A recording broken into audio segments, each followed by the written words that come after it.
Hi everyone, it's Justine. This is one of my favorite moments of the year. We're looking into fashion trends for the season. I've reviewed lots of runway looks. I've identified the trends that stand out, and I'm presenting them to you in the form of curated trend boards. As always, I will also show you how to make these trends wearable in real life. Get ready, because there are quite a few things this season which can absolutely be integrated to your existing wardrobe. Let's start. First, elevated athleisure. Athleisure means sports clothes worn casually, where you don't plan on doing any sports, but enjoy the comfort. Now, elevated athleisure is more chic, more dressed up, but still extremely comfortable. Note that on all the boards that you're going to see, I go from the left to the right, so from very wearable to a little bit more adventurous. That's to give you options. At Ralph Lauren, the turtleneck sweater and the skiing glasses are paired with elegant trousers and flats tied around the ankle. Monochromatic look plus belt, shoes and handbag that match between them. This is clearly a fashionable curated outfit, but sports inspired. This is elevated athleisure. At Ferragamo, it's the layering of the strap top over a body and leggings. Here, of course, I'd replace the body by a simple knitted mid-length dress in a solid color, and we'd have a layered outfit, perfect for the in-between season. At Lacoste and Ralph Lauren, the skirt is lightweight and flowy, and it matches the top, which is more sporty. There were many white coordinated outfits on the runways this season. White, beige, eggshell, something to remember.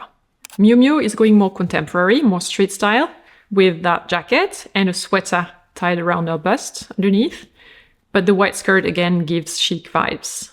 Another option, combining two different textures. Here at Prada, it's a metallic looking dress plus a waterproof coated sailor coat. We'll pass on the cap though.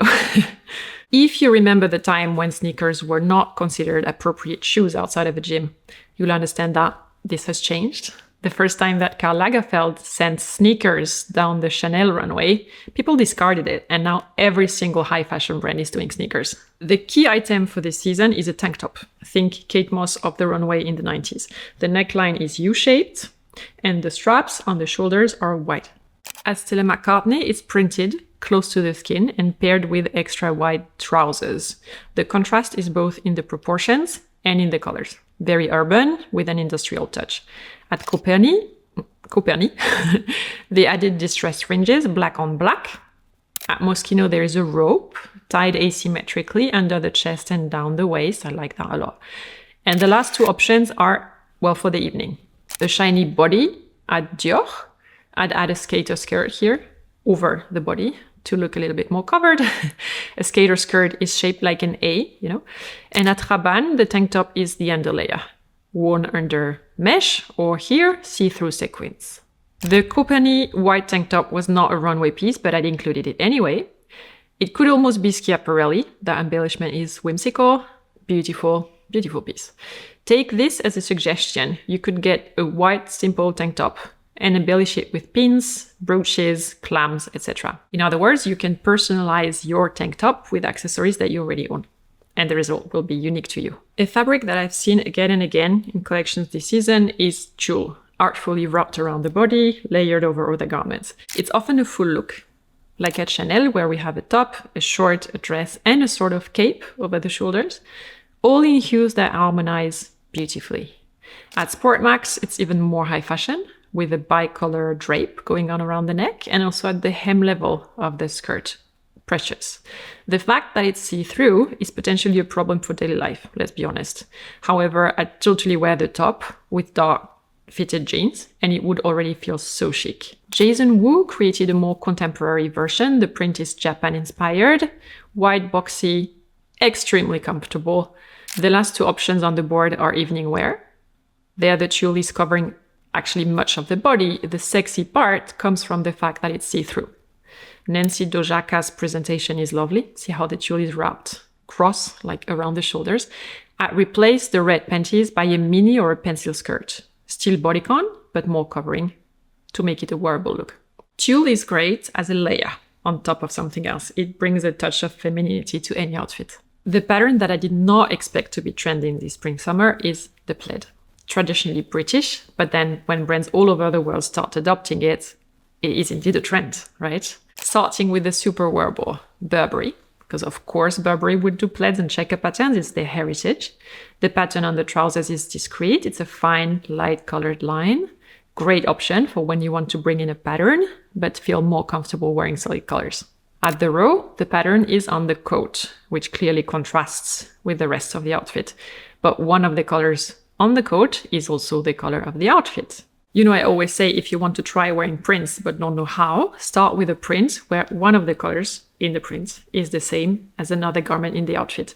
This look is a perfect example of the technique. Studs played with transparency. The pattern is on the lining of the top and the trousers, but it can be seen through the upper fabric. A good way of making a minimalist outfit more creative. I'll finish on this trend with 2 full looks. Oversized pattern all over at the row, and dark blue outfit, a mix of several different patterns, but in a harmonious color palette. This is probably the hardest one to pull off, but it shows that you can combine several plaid motifs without looking like a patchwork. So far so good? Okay, next trend. I've been talking about menswear inspired, empowered dressing, etc. for several seasons now. Well, it's still going strong. It can be a 3-piece suit, like at Boss, just with a much wider fit. You could also do a classic tailored blazer with oversized pants and sneakers. Here they are again, sneakers.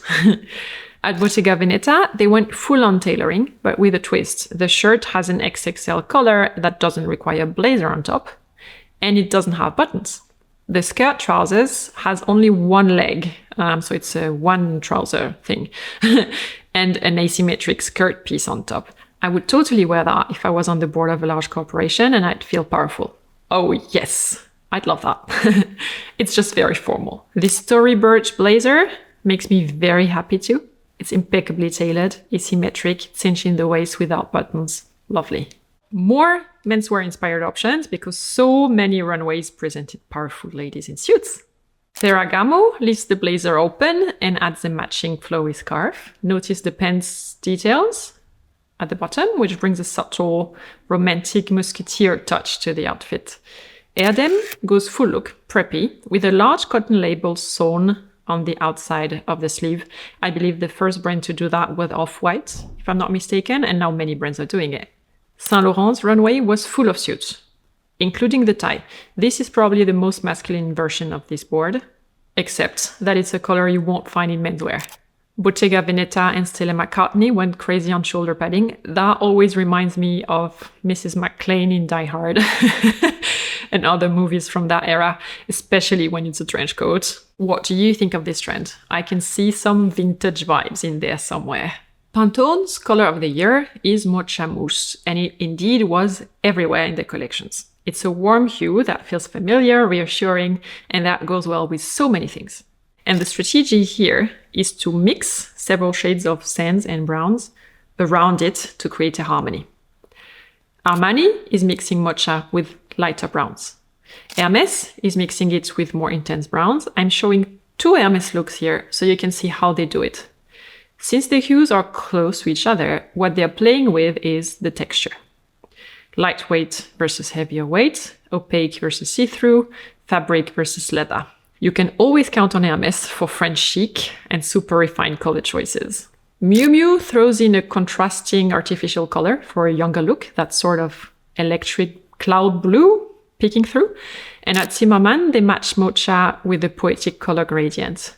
That looks like a dream. And a chocolate brown handbag. Fun fact, when I designed my handbag collection, before these collections and before Pantone elected the color of the year, I had hues like that in mind.